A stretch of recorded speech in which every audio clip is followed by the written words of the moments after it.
Here we are, session 3 of week 3, and this is the session of the Faith at Home family devotionals that I encourage you to have a go to do as a family. It's absolutely no problem if not, if you want to carry on doing it individually, but there's power, I think, around sitting around a table as a family and just wrestling through some of this stuff if we're able to, and if that feels like that's going to be a good thing. And I know it's not for everyone, so there's no pressure. We're thinking about prayer this week and working through Matthew chapter 6. So hopefully you've just read the little section on fasting. Psalm 42, I just want to throw into the mix, says that as a deer pants for water, so my soul longs for you or thirsts for you, O Lord. Now imagine a deer in a desert place that longs to find its next source of water, to give it life and to quench its unbearable thirst. Few of us have ever really experienced a thirst, I think, like this. We have water on tap.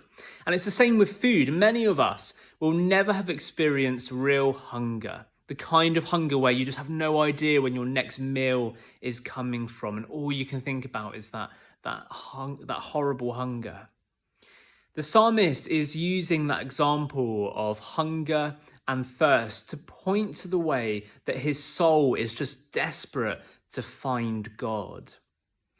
Augustine once wrote that my soul is restless until it finds its rest in you, O Lord.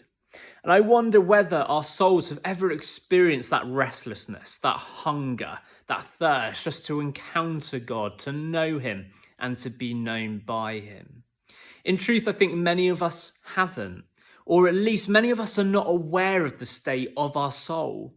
You see, we make ourselves so busy, don't we? We are so distracted with constant technology intake, constant entertainment streamed through our TVs, constant messages in the media, constant busyness to get from one place to the next, so that we never stop just for a moment to be aware of the desire of our soul to find its rest in our Creator.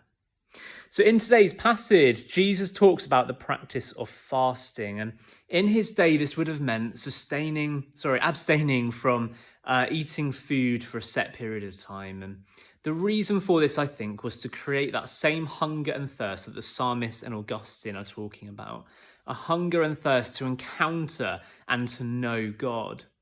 So Jesus sets out some helpful principles, and he points his top principle in fasting is that this is not something that makes us look super spiritual, but like prayer, it's something that is about enriching our relationship with God.